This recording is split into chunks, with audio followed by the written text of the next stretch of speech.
जय श्री हरि विष्णु की दोस्तों, आज हम आपके साथ शेयर करेंगे बृहस्पतिवार व्रत कथा। व्रत कथा इस प्रकार है। एक समय की बात है कि भारतवर्ष में एक नृपति राजा राज्य करता था। वह बड़ा ही प्रतापी और दानी था। वह नित्य प्रतिदिन मंदिर में दर्शन करने जाता। वह ब्राह्मणों और गुरुओं की सेवा किया करता था।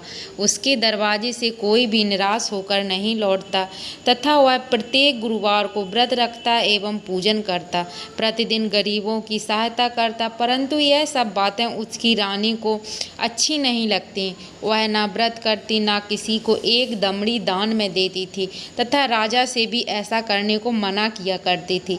एक समय की बात है कि राजा तो शिकार खेलने वन में गए हुए थे। घर पर रानी और उसकी दासी थी। उस समय गुरु बृहस्पति देव एक साधु का रूप धारण कर राजा के दरवाजे पर भिक्षा मांगने गए। भिक्षा मांगी तो रानी कहने लगी, हे साधु महाराज, मैं इस दान पुण्य से तंग आ गई हूँ। मेरे पास से तो घर का कार्य ही समाप्त नहीं होता। इस कार्य के लिए मेरे पति देव ही बहुत हैं। आप इस प्रकार की कृपा करें कि यह सब धन नष्ट हो जावे और मैं आराम से रह सकूं। साधु बोले, हे देवी, तुम तो बड़ी विचित्र हो। संतान और धन से कोई दुखी होता है? इसको तो सभी चाहते हैं। पापी भी पुत्र और धन की इच्छा करते हैं। अगर आपके पास धन अधिक है तो भूखे मनुष्यों को भोजन कराओ, प्याऊ लगवाओ, ब्राह्मणों को दान दो, धर्मशाला बनवाओ, कुआं, तालाब, बावड़ी, बाग बगीचा आदि से निर्माण कराओ। इस प्रकार के कर्मों से आपके कुल और आपका नाम परलोक में सार्थक होगा एवं स्वर्ग की प्राप्ति होगी। मगर रानी इन बातों से खुश ना हुई। वह बोली, हे साधु महाराज, मुझे ऐसे धन की आवश्यकता नहीं है जिसको ही मैं और दूसरे मनुष्यों को दान दूं तथा जिसके रखने उठाने में मेरा सारा समय बर्बाद हो जावे। साधु ने कहा, हे देवी, तुम्हारी ऐसी इच्छा है तो ऐसा ही होगा। मैं तुम्हें बताता हूँ, वैसा ही करना। बृहस्पतिवार के दिन घर को गोबर से लीपना, अपने केशों को धोना, केशों को धोते हुए स्नान करना, राजा से कहना कि वह हजामत बनवाए, भोजन, मांस, मदिरा खाना, धोबी के यहाँ कपड़े धुलने डालना। इस प्रकार 7 बृहस्पतिवार करने से तुम्हारा सब धन नष्ट हो जाएगा। ऐसा कहकर वह साधु महाराज वहाँ से अंतर्ध्यान हो गए। रानी ने साधु के कहने के अनुसार वैसा ही किया। 3 बृहस्पतिवार ही बीते थे कि उसका समस्त धन नष्ट हो गया और भोजन के लिए दोनों समय तरसने लगे। सांसारिक भोगों से दुखी हो राजा ने कहा, यहाँ पर मुझे सभी मनुष्य जानते हैं, इसलिए मैं कोई कार्य नहीं कर सकता। देश चोरी परदेश भिक्षा बराबर है। ऐसा कहकर राजा परदेश चला गया। वहाँ जंगल में जाता, लकड़ी काट कर लाता और शहर में बेचता। इस तरह जीवन व्यतीत करने लगा। इधर राजा के घर रानी और दासी दुखी रहने लगी। किसी दिन भोजन मिलता और किसी दिन जल पीकर ही रह जाती। एक समय रानी और दासी को 7 रोज बिना भोजन के व्यतीत हो गए। तो रानी ने अपनी दासी से कहा, हे दासी, यहाँ पास के नगर में ही मेरी बहन रहती है। वह बड़ी धनवान है। तू उसके पास जा, वहाँ से 5 शेर बेझर मांग ला, जिससे कुछ समय के लिए तो हमारा गुजारा हो जाएगा। इस प्रकार रानी की आज्ञा मानकर दासी बहन के पास गई। उस समय रानी की बहन पूजन कर रही थी, क्योंकि बृहस्पतिवार था। जब दासी ने रानी की बहन को देखा, उससे बोली, हे रानी, तुम्हारी बहन ने भेजा है, मेरे लिए 5 शेर बेझर दे दो। इस प्रकार दासी ने अनेक प्रकार कहा, परंतु रानी ने कुछ उत्तर ना दिया, क्योंकि वह उस समय बृहस्पतिवार की कथा सुन रही थी। इस प्रकार जब बांदी को किसी प्रकार का उत्तर नहीं मिला तो वह बहुत दुखी हुई। क्रोध भी आया और लौटकर अपने गांव आ गई। रानी के पास आकर बोली, हे रानी, तुम्हारी बहन तो बहुत अभिमानी है। वह छोटे मनुष्यों से बात तक नहीं करती, इसलिए मैंने उससे कहा तो उसने कोई उत्तर नहीं दिया। मैं वापस चली आई। रानी बोली, हे दासी, इसमें उसका कोई दोष नहीं है। जब बुरे दिन आते हैं तब कोई सहारा नहीं देता। अच्छे बुरे का पता विपत्ति में ही लगता है। जो ईश्वर की इच्छा होगी वही होगा। यह सब हमारे भाग्य का दोष है। इधर उस रानी ने देखा कि मेरी बहन की दासी आई थी, परंतु मैं उससे नहीं बोली, इसलिए वह बहुत दुखी हुई।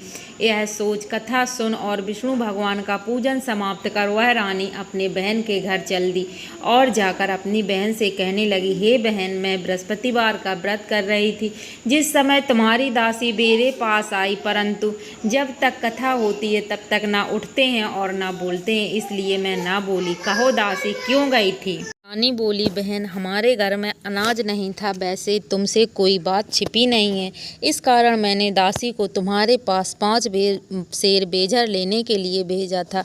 रानी बोली, बहन देखो, बृहस्पति देव भगवान सबकी मनोकामना पूर्ण करते हैं, देखो शायद तुम्हारे घर में अनाज रखा हो। इस प्रकार का वचन जब रानी ने सुना तो घर के अंदर गई, वहाँ उसे एक घड़ा बेजर का भरा मिल गया। अब तो रानी और बांदी बहुत खुश हुई और दासी बोली, हे रानी, वैसे हमको जब भोजन नहीं मिलता तो हमारा रोज ही व्रत हो जाता है, अगर इनसे व्रत की विधि पूछ ली जाए तो हम भी व्रत करें।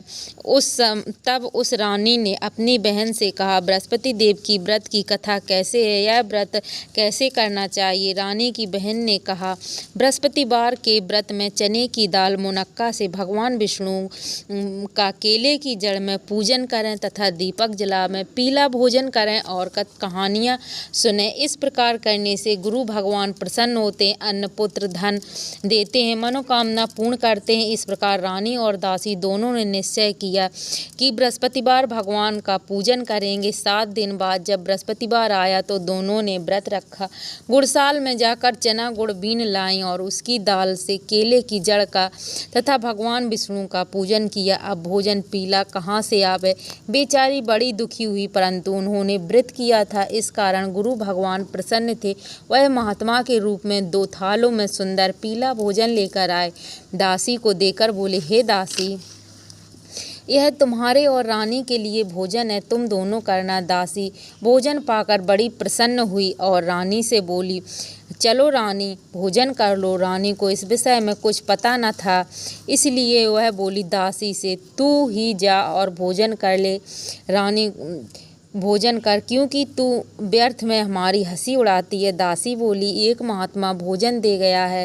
रानी कहने लगी, वह भोजन तेरे लिए दे गया होगा, तू ही भोजन कर। दासी ने कहा, वह महात्मा हम दोनों के लिए 2 थालों में भोजन दे गए हैं, इसलिए हम और तुम दोनों साथ साथ भोजन करेंगे।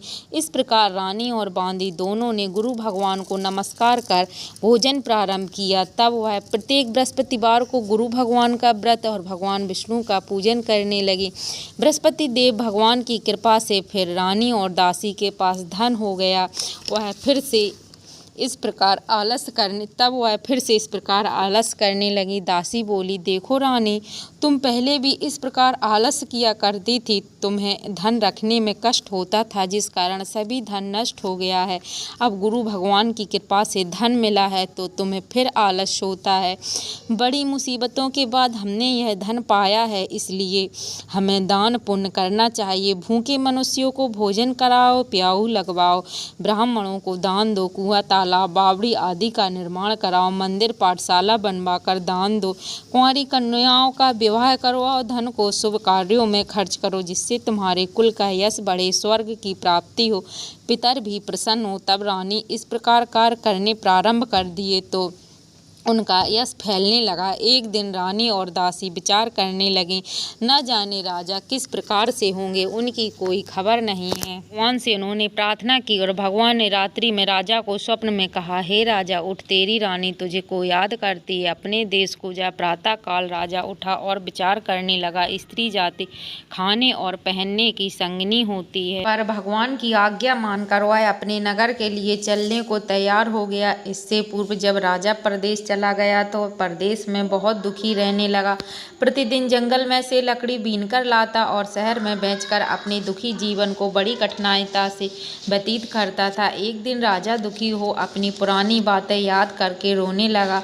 तब उस जंगल में से बृहस्पति देव एक साधु का रूप धारण करके आए। राजा के पास आकर बोले, हे लकड़हारे, तुम इस सुनसान जंगल में किस चिंता में बैठे हो, मुझको बतलाओ। यह सुन राजा ने नेत्रों में आंसू भरकर साधु की वंदना कर बोले, हे प्रभु, आप सब कुछ जानने वाले हो। इतना कह साधु को अपनी संपूर्ण कहानी बतला दी। महात्मा दयालु होते हैं, वह बोले, हे राजा, तुम्हारी स्त्री ने बृहस्पति देव का अपराध किया था, जिस कारण तुम्हारी यह दशा हुई है। अब तुम किसी प्रकार की चिंता मत करो, भगवान तुम्हें पहले से अधिक धनवान करेगा। देखो, तुम्हारी स्त्री ने गुरुवार का व्रत प्रारंभ कर दिया है और तुम मेरा कहा मानकर बृहस्पतिवार का व्रत करके चने की दाल और गुड़ चने जल के लोटे में डालकर केले का पूजन करो। फिर कथा कहो और सुनो, भगवान तेरी सब मनोकामना पूर्ण करेंगे। साधु को प्रसन्न देखकर राजा बोला, हे प्रभु, मुझे लकड़ी बेचकर इतना पैसा नहीं मिलता जिससे मैं भोजन के उपरांत कुछ बचा सकूं। मैंने रात्रि में अपनी रानी को व्याकुल देखा है, मेरे पास कुछ भी नहीं है जिससे मैं उसकी खबर मंगा सकूं। फिर मैं कौन सी कहानी कहूँ, यह भी मुझे मालूम नहीं है। साधु ने कहा, हे राजा, तुम किसी बात की चिंता ना करो। बृहस्पतिवार के दिन तुम रोजाना की तरह लकड़ियाँ लेकर शहर को जाना। तुमको रोजाना से दुगना धन प्राप्त होगा, जिससे तुम भली भांति भोजन कर लोगे। बृहस्पति देव की पूजा का सामान भी आ जाएगा। बृहस्पतिवार की कहानी निम्न प्रकार है। प्राचीन काल में एक ब्राह्मण रहा करता था। वह बहुत निर्धन था, उसके कोई संतान नहीं थी। उसकी स्त्री बहुत मलिनता के साथ रहती थी। वह स्नान न करती, किसी देवता का पूजन न करती, प्रातः काल उठते सर्वप्रथम भोजन करती, बाद में कोई अन्य कार्य करती। इससे ब्राह्मण देवता बहुत दुखी थे। बेचारे बहुत कुछ कहते, किंतु उसका कोई परिणाम न निकला। भगवान की कृपा से ब्राह्मण की स्त्री के कन्या रूपी रत्न पैदा हुआ। वह कन्या अपने पिता के घर में बड़ी होने लगी। वह बालिका प्रातः स्नान करके भगवान विष्णु का जाप करने लगी, बृहस्पतिवार का व्रत करने लगी। अपने पूजन पाठ को समाप्त करके स्कूल जाती तो अपनी मुट्ठी में जौ भर के ले जाती और पाठशाला के मार्ग में डालती जाती। तब ये जौ स्वर्ण के हो जाते। लौटते समय जब उनको बीन कर घर ले आती, एक दिन वह कन्या सूप में सोने के जौ फटक कर साफ कर रही थी तो उसके पिता ने देख लिया और कहा, हे बेटी, सोने के जौ फटकने के लिए सोने का सूप होना चाहिए। दूसरे दिन गुरुवार था। इस कन्या ने व्रत रखा और बृहस्पति देव से प्रार्थना करके कहा, हे प्रभु, अब मैंने आपकी पूजा सच्चे मन से की हो तो मेरे लिए सोने का सूप दे दो। बृहस्पति देव ने उसकी प्रार्थना स्वीकार कर ली। रोजाना की तरह वह कन्या जौ फैलाती हुई जाने लगी। तब लौटकर जौ बीन रही थी। बृहस्पति देव की कृपा से उसे सोने का सूप मिला। उसे लेकर वह घर आई, उससे जौ साफ करने लगी, परंतु उसकी माँ का वही ढंग रहा। एक दिन की बात है, वह कन्या सोने के सूप में सोने के जौ साफ कर रही थी। उस समय उस शहर का राजपुत्र वहां से होकर निकला। इस कन्या के रूप और कार्य को देखकर मोहित हो गया। वह अपने घर आकर भोजन जल त्याग कर उदास होकर लेट गया। तब राजा को इस बात का पता चल गया तो राजा प्रधानमंत्री के पास गए और बोले, हे बेटा, प्रधानमंत्री के साथ उसके पास गए और बोले, हे बेटा, तुम्हारा किसी ने अपमान किया अथवा किस कारण क्या कारण है, सो कहो, वही कार्य मैं करूँगा जिससे तुम्हें प्रसन्नता हो। अपने पिता की राजकुमार ने बात सुनी। वह बोला, मुझे आपकी कृपा से किसी बात का दुख नहीं है, ना किसी ने मेरा अपमान किया है, परंतु मैं उस लड़की के साथ विवाह करना चाहता हूँ जो सोने के सूप में सोने के जौ साफ कर रही थी। यह सुनकर राजा आश्चर्य में पड़ गया। बोला, हे बेटा, इस तरह की कन्या कहाँ है, पता लगाओ, मैं उसका विवाह तेरे साथ अवश्य करवा दूंगा। राजा ने उस लड़की का घर बतलाया। तब मंत्री उस लड़की के घर जाकर ब्राह्मण देवता को सब हाल बतलाया। ब्राह्मण देवता राजा के साथ अपनी कन्या विवाह करने के लिए तैयार हो गए। विधि विधान के अनुसार ब्राह्मण की कन्या का विवाह राजकुमार के साथ हो गया।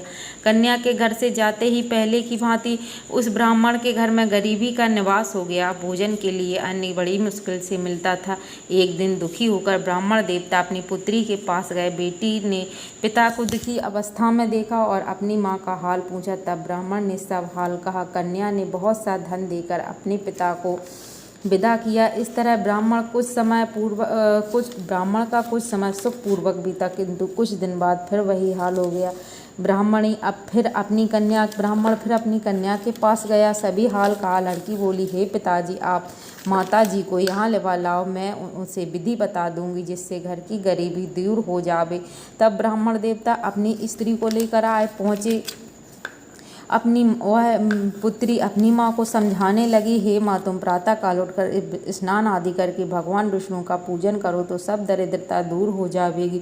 परंतु उसकी माँ ने उसकी एक न मानी और प्रातः उठकर अपनी पुत्री के बच्चों की जूठन खा लेती। एक दिन उसकी पुत्री को बहुत गुस्सा आया। एक रात कोठरी में का सारा सामान निकाल दिया और उसमें अपनी माँ को बंद कर दिया।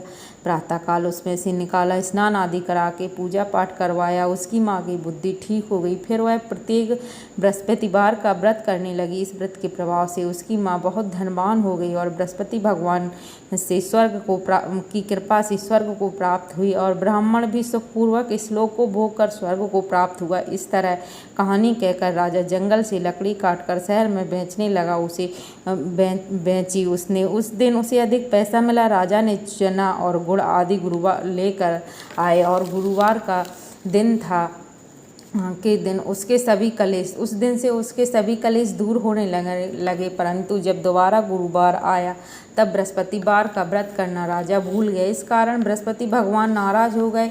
उस दिन नगर के राजा ने विशाल यज्ञ का आयोजन किया तथा शहर में यह घोषणा करवा दी कि जो कोई मनुष्य अपने घर में भोजन ना बनावे, ना आग जलावे, समस्त व्यक्ति मेरे यहाँ भोजन करने आवे। इस आज्ञा को जो ना मानेगा उसको फांसी की सजा दी जाएगी। इस तरह की घोषणा संपूर्ण नगर में करवा दी गई। राजा की आज्ञा सुनकर शहर के सभी लोग भोजन करने के लिए गए, लेकिन लकड़हारा कुछ देर से पहुंचा, इसलिए राजा उसको अपने साथ घर ले गए। जब भोजन कर विदा कर रहे थे तो रानी की दृष्टि उस खूंटी पर पड़ी जिस पर उसका हार लटका था। वह वहाँ पर दिखाई नहीं दिया। रानी ने निश्चय किया यह हार इसी मनुष्य ने चुरा लिया है। उसी समय पुलिस को बुलाकर उसको जेल में डलवा दिया। जब राजा जेल खाने में पड़ा तो बहुत दुखी होकर विचार करने लगा कि न जाने कौन से जन्म के कर्म से मेरे लिए दुख प्राप्त हुआ है। उसी साधु को याद करके जो जंगल में मिला था, उसी के समय तत्काल बृहस्पति देव साधु का रूप धारण कर प्रकट हो गए और उसकी दिशा को देखकर कहने लगे, अरे मूर्ख, तूने बृहस्पति देव की कथा नहीं की, इस कारण तुझे दुख प्राप्त हुआ है। अब तू चिंता मत कर। बृहस्पतिवार के दिन जेल खाने के दरवाजे पर 4 पैसे पड़े मिलेंगे। उनसे तू बृहस्पति देव की पूजा कर, तेरे सभी कष्ट दूर हो जाएंगे। बृहस्पतिवार के रोज उसे 4 पैसे मिले। राजा ने कथा कही। उसी रात बृहस्पति देव ने उस नगर के राजा को स्वप्न में कहा, तुमने जिस आदमी को जेल खाने में बंद कर दिया है वह निर्दोष है, वह राजा है, उसे छोड़ दो। रानी का हार उसी खूंटी पर लटका हुआ मिलेगा। अगर तू ऐसा नहीं करेगा तो तेरा राज नष्ट कर दूंगा। इस तरह स्वप्न राजा को आया। प्रातःकाल उठा और खूंटी पर हार लटका देखकर लकड़हारे को बुलाकर क्षमा मांगी और उसे सुयोग अच्छे सुंदर वस्त्र आभूषण देकर विदा किया। गुरुदेव की आज्ञा अनुसार राजा नगर को चल दिया। जब राजा नगर के निकट पहुंचा तो उसे बड़ा आश्चर्य हुआ। जब वह पहले नगर छोड़ कर गया था, पहले से अधिक उस नगर में अधिक बाग, तालाब, कुएं, बहुत सी धर्मशालाएं आदि बन गई थी। राजा ने पूछा कि यह बाग किसके हैं? तब नगर के सब लोगों ने कहा कि यह रानी और बांदी के हैं। तब राजा को आश्चर्य हुआ और गुस्सा भी आया। जब रानी ने यह खबर सुनी कि राजा आ रहे हैं तो उसने बांदी से कहा, हे दासी, देख राजा हमको किस हाल में छोड़ कर गए थे। अब हमारी ऐसी हालत देखकर कहीं लौट ना जावे, इसलिए तू दरवाजे पर खड़ी हो जा। आज्ञा अनुसार दासी दरवाजे पर खड़ी हो गई और राजा आए तो उन्हें साथ लिवा लाई। तब राजा ने क्रोध करके अपनी तलवार निकाली और पूछने लगे, बताओ यह धन तुम्हें कैसे प्राप्त हुआ है? तब उन्होंने कहा कि यह धन हमें बृहस्पति देव के व्रत के प्रभाव से प्राप्त हुआ है। राजा ने निश्चय किया कि 7 रोज बाद तो सभी बृहस्पति देव का पूजन करते हैं, परंतु मैं रोजाना दिन में 3 बार कहानी कहा करूँगा तथा रोज व्रत किया करूँगा। अब हर समय राजा के दुपट्टे में चने की दाल बंधी रहती, दिन में 3 बार कहानी कहता। एक रोज राजा ने विचार किया कि चलो अपनी बहन के यहाँ हो आवे। इस तरह निश्चय कर राजा घोड़े पर सवार हो अपनी बहन के घर जाने लगा। मार्ग में उसने देखा कि कुछ आदमी एक मुर्दे को लिए जा रहे हैं। उन्हें रोककर राजा कहने लगे, अरे भाइयों, बृहस्पति देव की कहानी सुन लो। तो वे बोले, हमारा तो आदमी मर गया है, इसको अपनी कथा की पड़ी है। परंतु कुछ आदमी बोले, अच्छा कहो, हम तुम्हारी कथा भी सुनेंगे।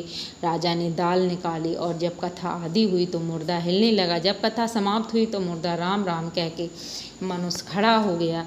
आगे मार्ग में उसे एक किसान हल जोतता हुआ मिला। राजा ने उससे कहा, अरे भैया, तुम मेरी बृहस्पतिवार की कथा सुन लो। किसान बोला, जब तक मैं तुम्हारी कथा सुनूंगा तब तक 4 हरैया जोत लूँगा। अपनी कथा किसी और को सुनाना। इस प्रकार राजा आगे चलने लगा। राजा के हटते ही बैल पछाड़ खाकर गिर पड़े। उसके पेट में जोरों से दर्द होने लगा। उस समय उसकी माँ रोटी लेकर आई। उसने जब यह देखा तो पूछा, क्या हुआ है? बेटे ने सभी हाल कह दिया तो बुढ़िया दौड़ी दौड़ी उस घुड़सवार के पास गई। बोली, मैं तेरी कथा सुनूंगी, तू अपनी कथा मेरे खेत पर चल कर कहना। राजा ने बुढ़िया के खेत पर जाकर कथा कही। कथा सुनते ही बैल खड़े हो गए और किसान के पेट का दर्द बंद हो गया। राजा अपनी बहन के घर पहुंच गया। बहन के भाई की खूब खातिरदारी हुई। दूसरे रोज प्रातःकाल राजा जागा तो वह देखने लगा कि सब लोग भोजन कर रहे हैं। राजा ने अपनी बहन से कहा कि कोई मनुष्य ऐसा है जिसने भोजन ना किया हो आज बृहस्पतिवार, वह मेरी बृहस्पतिवार की कथा सुन ले। बहन बोली, हे भैया, यह देश ऐसा ही है। पहले यहाँ के लोग भोजन करते हैं, बाद में अन्नकार करते हैं। अगर कोई पड़ोस में हो तो देख लाऊं। वह ऐसा कहकर देखने चली गई, परंतु ऐसा कोई व्यक्ति नहीं मिला जिसने भोजन न किया हो।